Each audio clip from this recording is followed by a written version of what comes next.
Hello, I'm Harriet Tindal, Master of Wine, and here to give you a little talk on Riesling. Riesling is a great variety that struggles because of the lack of comprehension on how to say it. I know plenty of us have gone Riesling and Riesling, but the Germans, and that is its home place, call it Riesling. It's an international grape variety. It's aromatic in its flavour profile, which means that it would give you a sense of flowers, lemon blossom, that kind of thing, rather than just quite neutral, more savoury flavours like a Chardonnay or a Chenin Blanc. It is grown all over the world, and that's why it's known as an international variety. We do have a lovely range to go through. We have an Austrian example, some German examples, and a French example. And not forgetting the fact that we're going to go down under for our final wine and go to the Clare Valley in Australia. So I think it'll give you a really good overview of Riesling in the world.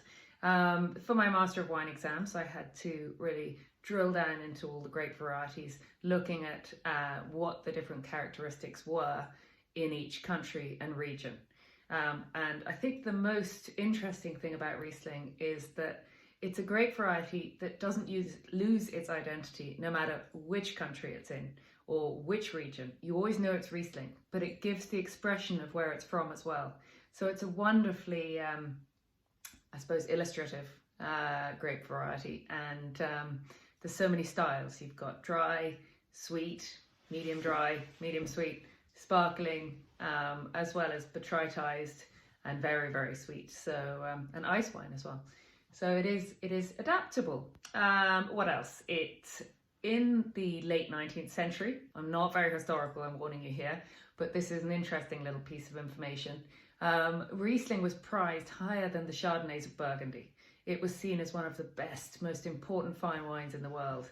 And it was only in the 60s and 70s when sort of Blue Nun and any sort of medium sweet wine from Germany was called Riesling that the reputation was massively damaged.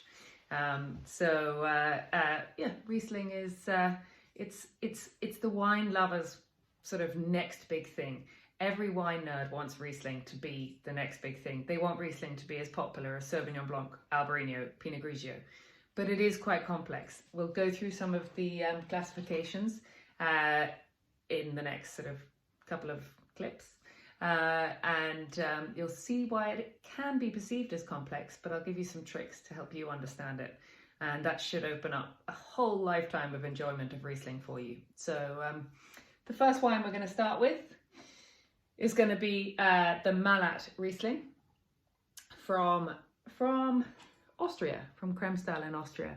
And I'm going to try and be clever and get there. So we'll see you in a minute for Malat.